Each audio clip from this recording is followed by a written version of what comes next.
आलवडीमध्ये 200 मोठ्यांवरती बसचालकांची घटना घडली. ते प्रकरण साज असताना आज मुद्दे भागामध्ये रात्री 11 वाजता एका कुटुंबावरती 3 जणांवर गँगरेप करण्यात आला. त्यामुळं राज्य सरकारवरती बरीच टीका केली जाते, गृहखात्यामध्ये टीका केली जाते की कायद्याचं राज्य आहे. कायद्याचं राज्य नाहीच आहे ना महाराष्ट्रात.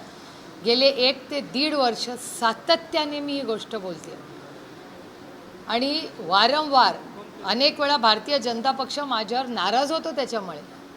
पण डेटा तर काही लपवता येत नाही आणि खोटंही बोलत नाही. त्यामुळे डेटाच आपल्या सगळ्यांच्या समोर आहे की महाराष्ट्रामध्ये महिला सुरक्षितता, नागरिक सुरक्षितता हा अतिशय गंभीर विषय झालेला आहे.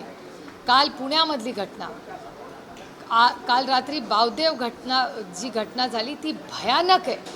म्हणजे बापदेव घाटात आपण सगळेच, मी स्वतः म्हणजे आठवड्यातून 2 वेळा तरी रात्री अपरात्री दौऱ्यासाठी आम्ही सगळे त्या रस्त्याने जातो येतो. आणि बापदेव घाटामध्ये जर सामूहिक बलात्कार होणार असेल तर मग प्रशासन आणि होम मिनिस्ट्री करते काय? आणि मला हा प्रश्न गृहमंत्र्याला विचारायचा आहे की गृहमंत्री महाराष्ट्रातले करताय काय? आणि सगळ्यात जास्त अशा घटना या पुण्यातच कशा घडतात? दुर्दैव आहे, मला बोलावं लागतंय, पण दुर्दैवाने आज पुण्याचं हे महाराष्ट्राचं क्राईम कॅपिटल झालं आहे, ज्याला शिक्षण, आरोग्य याच्यासाठी एक वेगळी सुसंस्कृत शहर म्हणून पुण्याची ओळख होती, ते आज क्राईम कॅपिटल ऑफ महाराष्ट्र झालेलं आहे. कोण याला जबाबदार? अर्थातच आत्ता आहे ते सरकार. कारण बलात्कार पुण्यामध्ये, त्यानंतर कोयता गँग पुण्यात, ड्रगमध्ये ती ललित पाटील काय केस झाली ती पण पुण्यात, ड्रग्सचे जे व्हिडिओज फिरतात ते पण पुण्यात, हिट अँड रनमध्ये पोर्श गाडीचा माणूस रक्ताचे सॅम्पल्स बदलतो स्वतःचे. काय आहे? कारण का लोकांना वाटतंय, दुर्दैव आहे की महाराष्ट्राच्या पोलिसांचा आम्हाला सार्थ अभिमान आहे. महाराष्ट्रामध्ये सगळ्यात चांगली पोलीस यंत्रणा कुणाची आहे या देशामध्ये? ती महाराष्ट्र पोलीस आहे. पण महाराष्ट्र पोलीस त्या वर्दी ज्याचा मान सन्मान आम्ही करतो त्याची चेष्टा या गृहमंत्रालयाने केली आहे. जेव्हा बदलापूरला FIR झाला नाही, त्यानंतर एवढं मोठं आंदोलन झालं, त्याच्यानंतरच त्या कुटुंबाला न्याय मिळाला. कोणीतरी त्यांचं ऐकून घेतलं नाही, तर यांनी ऐकून पण घेतलं नसत्या ट्रिपल इंजिनच्या खोक्या सरकारनी. आणि दुसरी महत्त्वाची गोष्ट की हे करत असताना बदलापूरला एन्काउंटर झाला आणि त्याला बदलापूर नावाचे ह्या राज्याचे गृहमंत्री हातात बंदूक घेऊन पोस्टर्स लावतात. ह्या राज्याच्या गृहमंत्र्यांनी, हा मिर्झापूर TV सिरियल नाही आहे, बदलापूर आहे, हे वास्तव आहे या राज्याचं. या राज्यातल्या लेकी या आमच्यासाठी आमच्या मुली आहेत आणि आमच्या मुलींवर ज्या पद्धतीने या गलिच्छ घटना सातत्याने होत आहेत हे थांबतच नाही आहे. कारण का राज्यात या लॉ डिपार्टमेंटचा, या गृहमंत्र्याचा धाकच राहिला नाही आहे. हिम्मत कशी होते यांची करायची मला सांगा? का नाही या राज्यात FIR वेळेवर होत? का नाही या राज्यामध्ये फास्ट ट्रॅक कोर्ट्स होत? का नाही या राज्यामध्ये चौकात त्या व्यक्तीला फाशी का होत नाही? हा देश फक्त अदृश्य शक्तीच्या मनमानीने चाललाय. हा देश आम्ही अदृश्य शक्तीच्या मनमानीने चालू देणार नाही. हा देश भारतरत्न डॉक्टर बाबासाहेब आंबेडकरांच्या संविधानानेच चालणार. आणि वेळ पडली तर आम्ही रस्त्यावर उतरू. आमच्या लेकी सुरक्षित आहेत त्याची खबरदारी आम्ही घेऊ. कारण का ह्या सरकारला ते जमणे नाही. पहिला मुद्दा. दुसरा मुद्दा, तुमच्याच सगळ्या चॅनलवर मी बघितलं आहे की लोक आज म्हणतात, आई असेल, मावशी असेल, वडील असतील, की नको तुमचे 1500 रुपये आम्हाला, आम्ही 2000 रुपये देतो, पण आमच्या लेकी सुरक्षित असल्या पाहिजे. कारण का प्रशासन करतंय काय? पक्ष फोडा, घरं फोडा. आणि त्यातून नवीन क्रांती या सरकारने केली आहे. म्हणजे ह्या राज्यामध्ये आर्थिक परिस्थिती अतिशय गंभीर झालेली आहे. हे बोलताना मी 2 लोकांची भाषणं, खरं तर 3 तज्ज्ञांचंही मत तसंच आहे. माननीय गडकरी साहेब म्हणतात अर्थ क्रायसिसमध्ये आहे, पूर्णपणे महाराष्ट्राची इकॉनॉमी कोलॅप्स झाली आहे. पहिला मुद्दा. राज ठाकरे जे त्यांच्या मित्रपक्षात, तेही तेच बोलतात. त्यानंतर सगळे तज्ज्ञ हे तुमच्याच चॅनलवर सांगतात की महाराष्ट्रामध्ये जवळपास 2 लाख कोटी रुपयाचं कर्ज आणि त्याचं फजिंग फार सुंदरपणे केलं आहे. तुम्ही जर बजेट बघितलं तर बजेटमध्ये ज्या वरचा भाग आहे आणि एक पार्ट 2 असतो, त्या पद्धतीने त्यांनी डिवाईड केले. कुठलंही वर्तमानपत्र बघा, कुठलंही चॅनल बघा, सगळीकडे महाराष्ट्र हा इकॉनॉमिकल क्रायसिसमध्ये हे मी म्हणत नाही आहे, गडकरी साहेब म्हणत आहेत, राज ठाकरे म्हणत आहेत, अर्थतज्ज्ञ म्हणत आहेत आणि चॅनल्स आणि वर्तमानपत्र देत आहेत. त्यामुळे चाललंय तरी काय? मग महिला सुरक्षित नाही, इकॉनॉमी सुरक्षित नाहीत. ऐन दसऱ्याच्या नवरात्रीच्या 3 दिवस आधी तेलाचे भाव वाढलेले आहेत. कोणीतरी तुम्ही घरी जाऊन विचारा की कुकिंग ऑइलची किंमत आज काय आहे.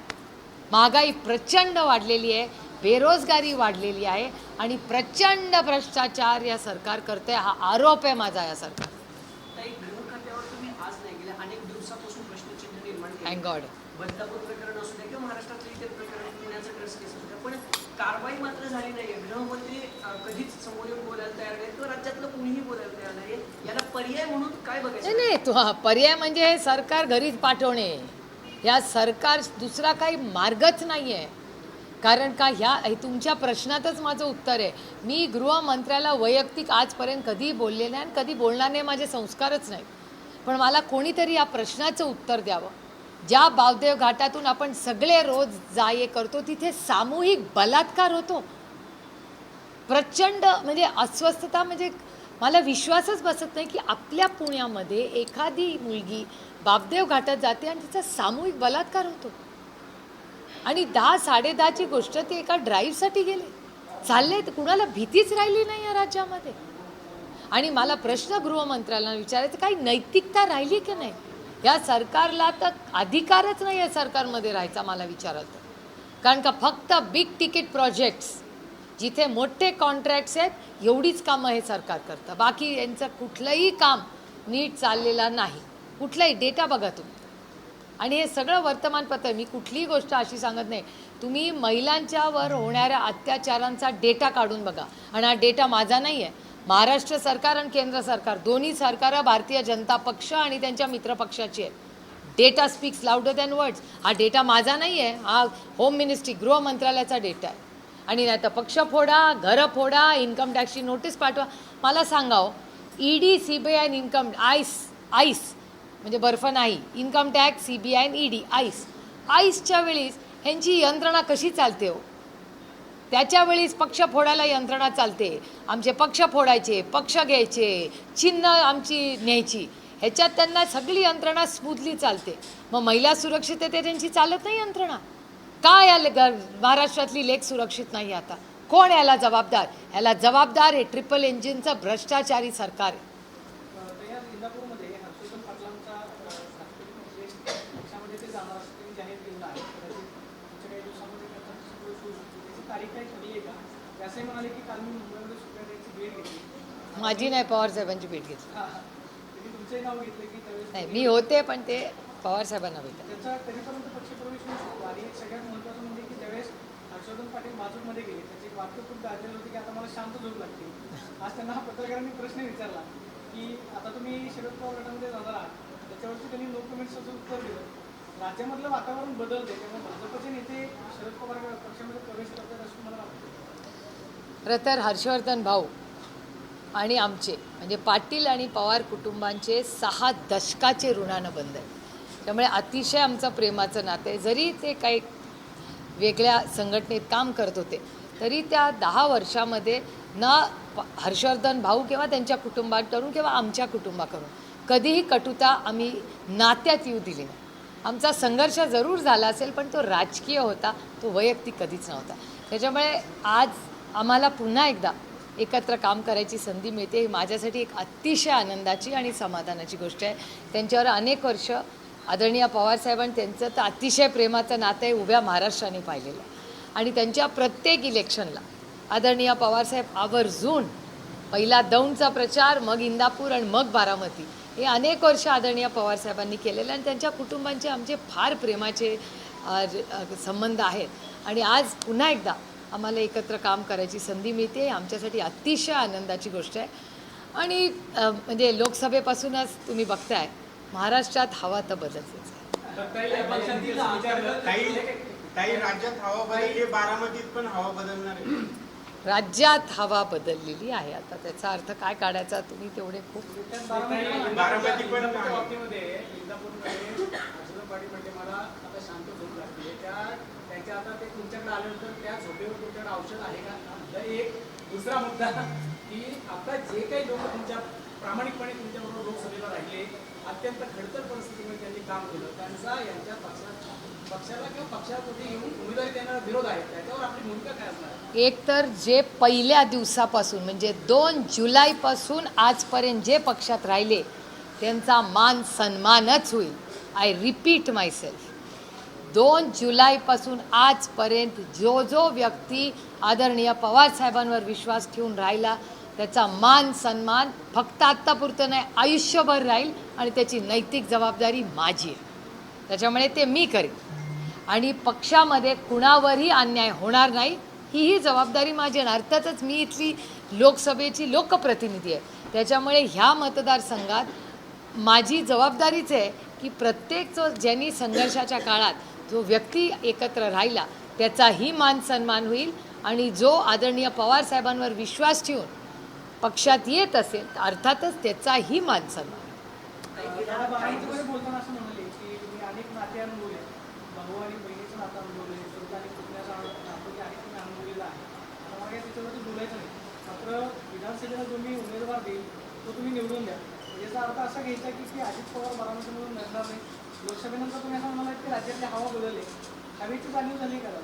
हे मला कसं सांगता येईल? तो त्यांचे काय महायुती ना म्हणतात ते महायुतीचा अंतर्गत प्रश्न आहे. कुणाच्या वाट्यात कुठली सीट लढेल किंवा कोण लढेल हा त्यांच्या महायुतीचा प्रश्न आहे. दुसरे के घर में मैं क्यों झाकू. काही नरहरी झिरवळचं आदिवासी समाजाच्या 15 आमदारांनी त्या मंत्रालयाच्या सुरक्षा जाळ्यांना उडी मारली. गेल्या अनेक दिवसांपासून पेसा कायदा अंतर्गत विद्यार्थ्यांच्या ज्या मागण्या होत्या त्या पूर्ण झालेल्या नाही.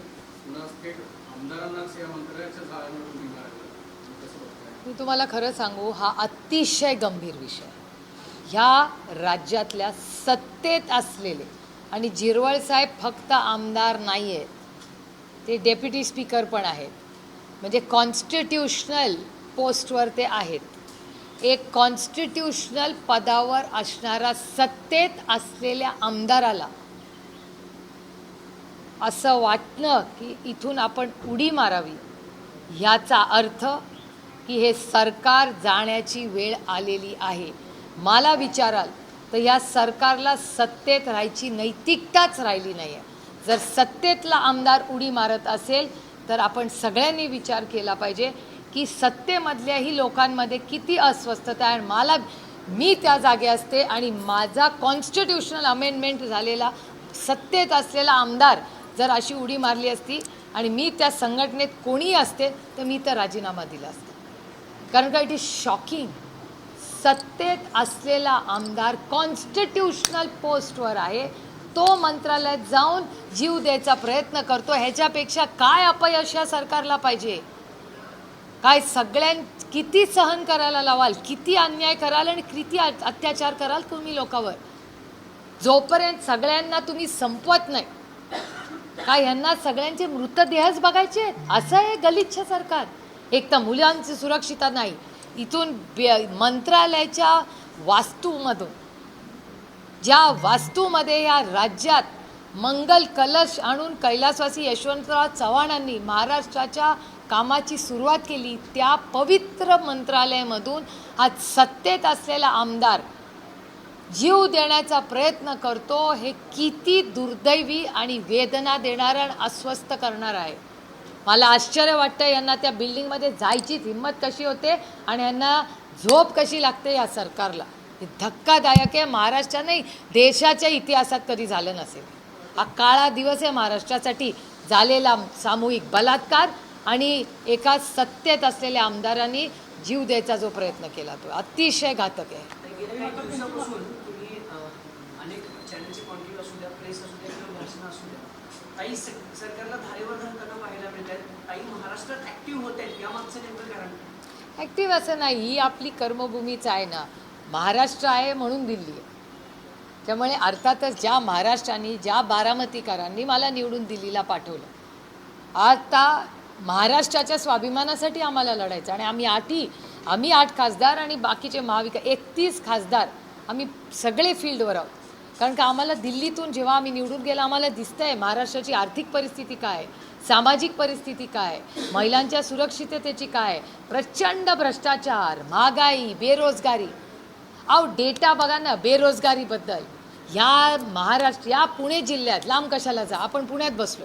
पुण्यामध्ये फॉक्सकॉन नावाचा जो 2 लाख कोटी रुपयाचा का काहीतरी मोठा येणार होता, जिथे 6 लाख नोकऱ्या येणार होत्या, तो प्रोजेक्ट गेला की नाही दुसऱ्या राज्यात. अशी किती तुम्हाला प्रोजेक्ट सांगू महाराष्ट्रात जे दुसऱ्या राज्यात घेतले. आणि हा डेटा माझा नाही आहे, सरकारचा डेटा आहे. त्यामुळे हे सरकार करते काय, या सरकारला आजची तर कृती बघून महिला सुरक्षितता, सामूहिक बलात्कार आणि आज झिरवळ साहेबांनी जी उडी मारून आत्महत्या करायची प्रयत्न केला, याचा सगळ्यातून एकच निष्कर्ष निघतो की हे सरकार आता राहू शकत नाही. या सरकारला आता घालवायची वेळ आलेली आहे आणि महाराष्ट्र हक्क मागतोय.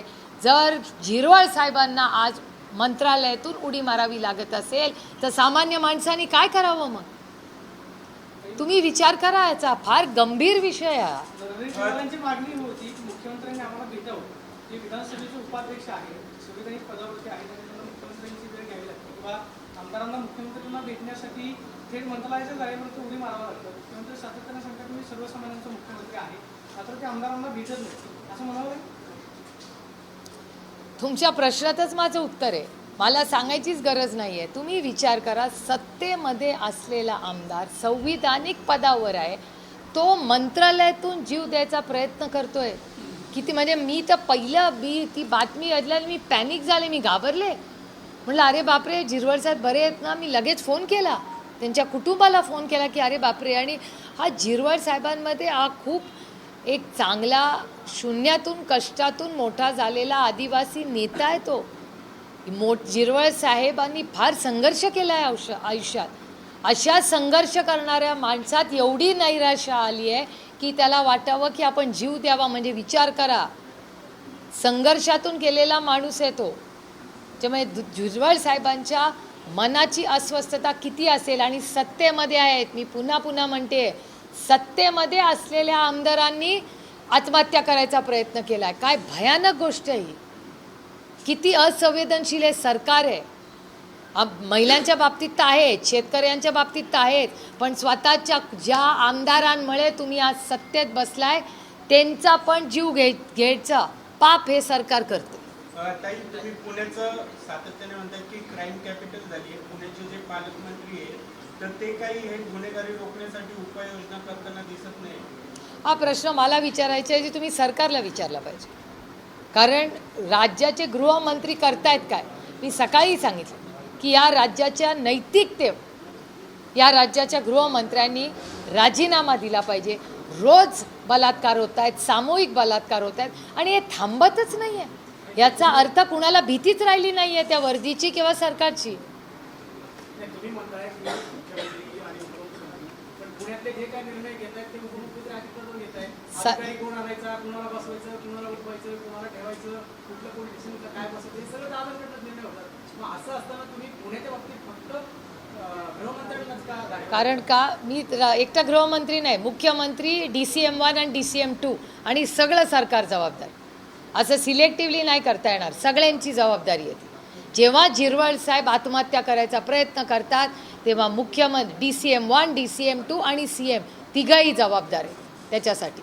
जसं मुंबई आपलं पुण्यामध्ये काल बापदेव घाटात जी घटना झाली, ज्या पद्धतीने दौंडला मागच्या आठवड्यात मळदला झाली, काल पुणे शहरात झाली. रोज अशा बातम्या येतात कुठल्या ना कुठल्या. कोण आहे जबाबदार? सरकार जबाबदार आहे. आणि सरकारमध्ये आज ट्रिपल इंजिनचं खोक्याचं जे सरकार आहे ना, 50 खोके एकदम okay, it is not okay.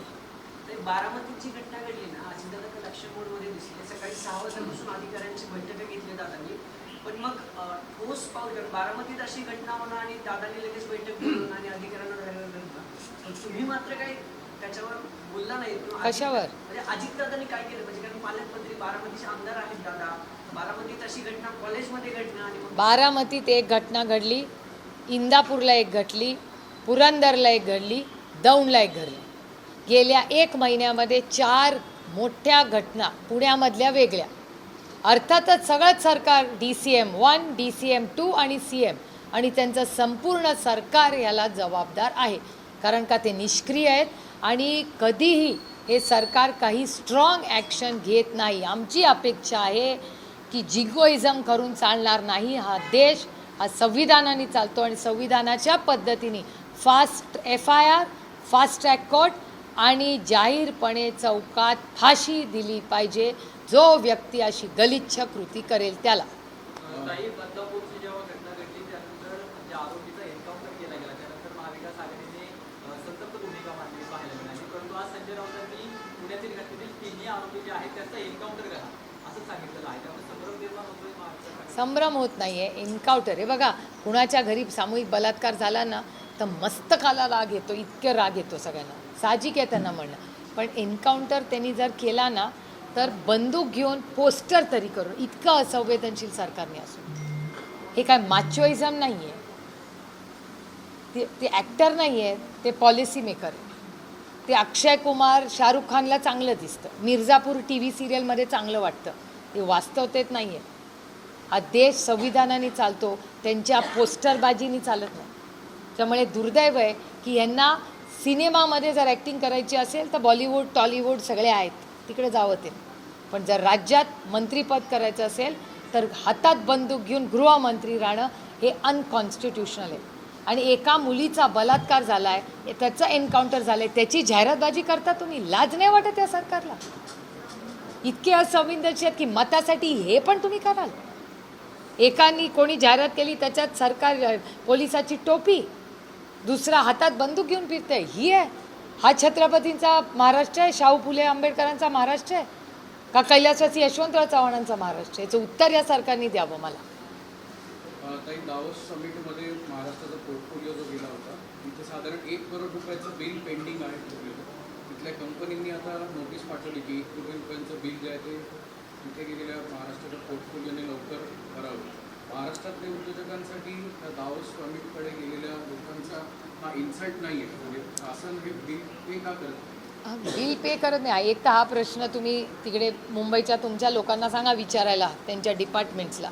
2-3 गोष्टी गांभीर्याने बघितल्या जात नाहीत. एक तर महाराष्ट्राची आर्थिक परिस्थिती, महाराष्ट्राची आर्थिक परिस्थिती अडचणीत आहे, हे वारंवार आम्ही तर म्हणतोच आहे.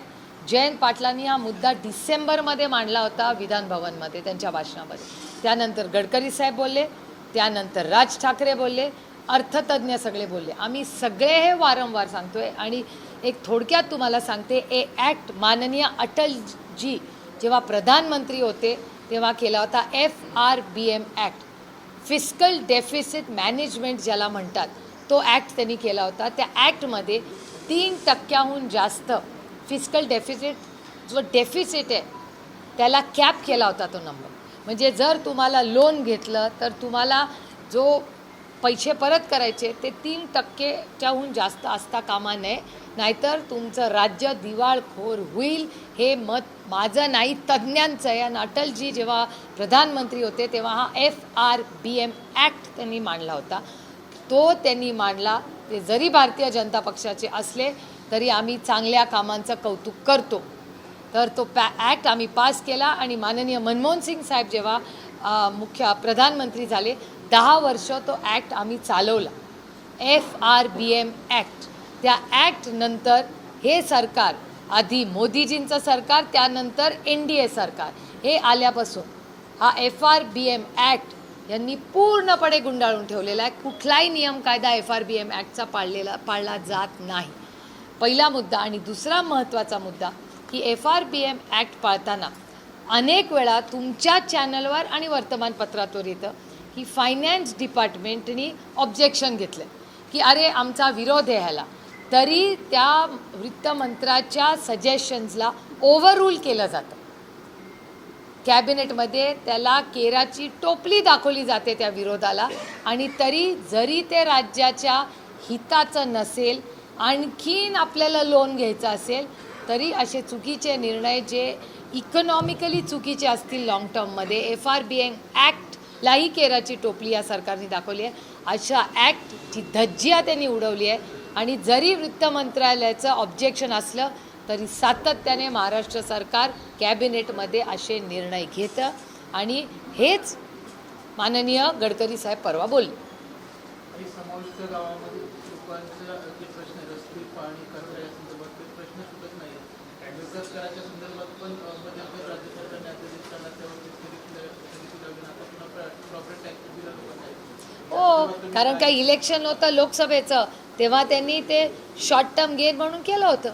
मी तेव्हाही बोलले होते, तेव्हा मी उमेदवार होते, की हे इलेक्शन पाहून केलेले निर्णय आहेत, हे सस्टेनेबल नाहीत, एक ठोस निर्णय घ्या. तेव्हाही या ट्रिपल इंजिनच्या खोके सरकारने काहीही निर्णय घेतला नाही. आणि समाविष्ट गावांचं दर महिन्याला मी स्वतः कॉर्पोरेशनला जाते आणि मीटिंग घेते.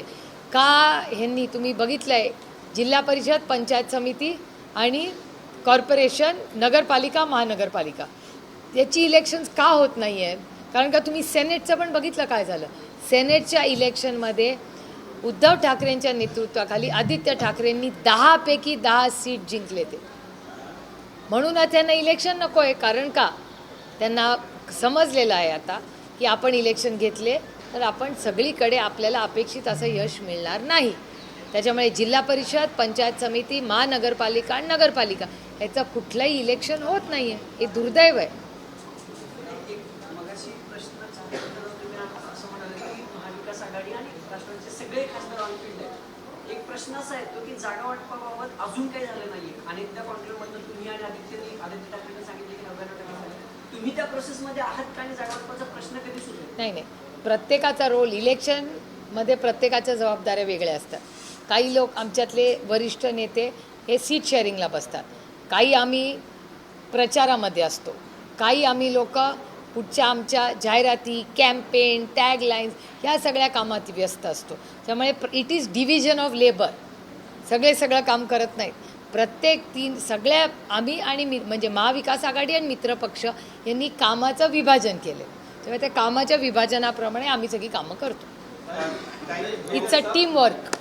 काही उमेदवारीमध्ये महिलांना जास्त प्रमाणात स्थान देण्यात यावं या दृष्टीने तुम्ही काय प्रयत्न करणार आहे? पक्षामध्ये जे जे मागणी करतील त्याचा सर्वे होईल आणि त्याप्रमाणे निर्णय घेतले जातील. त्याचे इच्छुक जसे येतील त्याच्याप्रमाणे ते होईल.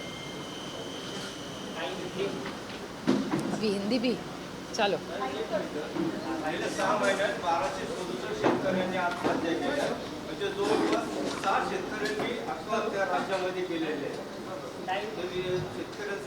नाही, शेतकऱ्यांबद्दल आत्महत्या केल्या आणि ज्या पद्धतीने शेतकऱ्यांवर अन्याय हे सरकार करते आपण सगळेच बघतोय.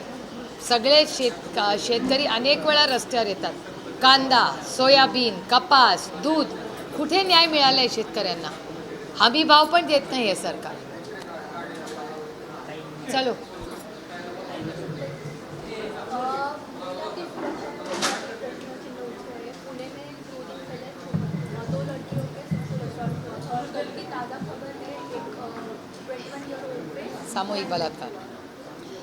सामूहिक बलात्कार की एक घटना कल ही मेरे निर्वाचन क्षेत्र में हुई है. पूना में भी कल ऐसी घटना हुई है.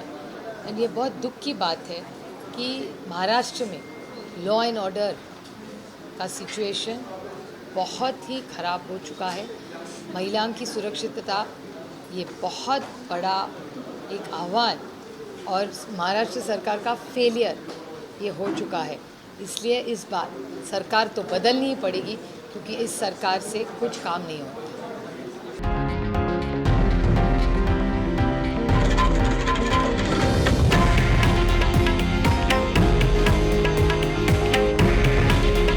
हे आहे देशातील नंबर 1 न्यूज नेटवर्क आणि आपण पाहत आहात TV9 मराठी. काळजी तुमची, हित महाराष्ट्राचं.